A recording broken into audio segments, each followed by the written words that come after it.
There is no official culture, nor does any ethnic group take precedence over any other. No citizen or group of citizens is anything other than Canadian, and all should be treated fairly.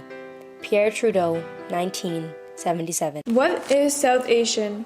Spanning over Pakistan, Bangladesh, India, and Sri Lanka, this region accounts for 1/3 of the world's population and represents Hindus, Sikhs, Muslims, Christians, Buddhists, and Jews. People from a variety of social class, diverse dialects, and traditions have created one of the globe's largest diasporas. The impact of South Asian immigration on Canada has allowed Canada's identity to be one of the many different faces, multicultural. Multicultural in the sense that South Asians, despite our monotone, homogeneous brown skin tone, have something to be in Canada, a country whose very essence is not shaped by multiculturalism, but is multiculturalism.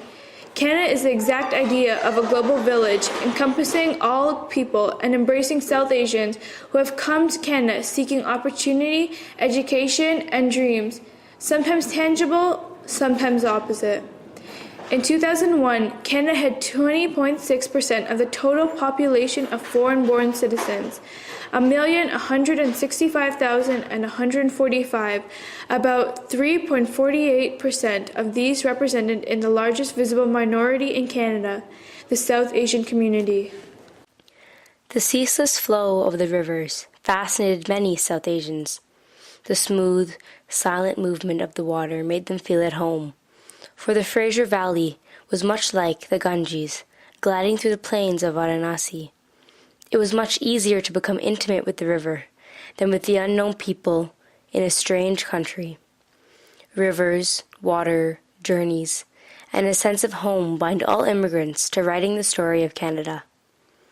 The authors of that story may change over time to include new perspectives that were previously marginalized, but this ongoing, continuous journey reflects how we see Canada and define what it means to be Canadian.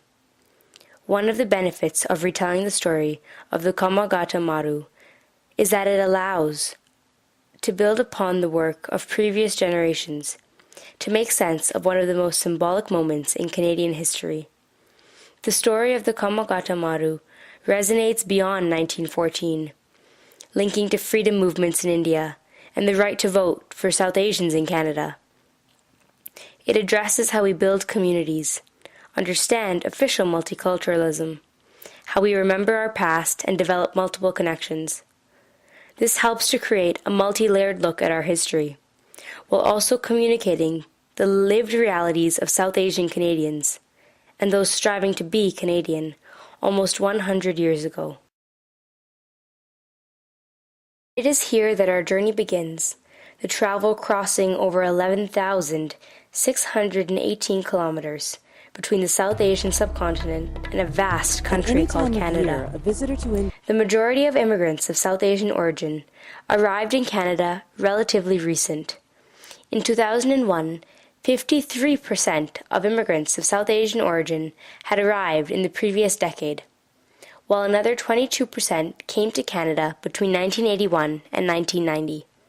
In contrast, only 5% had arrived in the 1960s, while less than 1% had come to Canada before 1961. The emotional struggle of disconnecting from one's homeland and the unfamiliar environment between South Asia and Canada is tragically raw.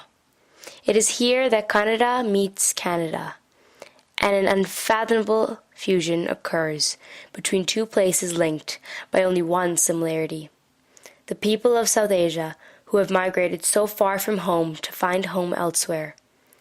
It is the story of a Bindi diversifying a white man's land.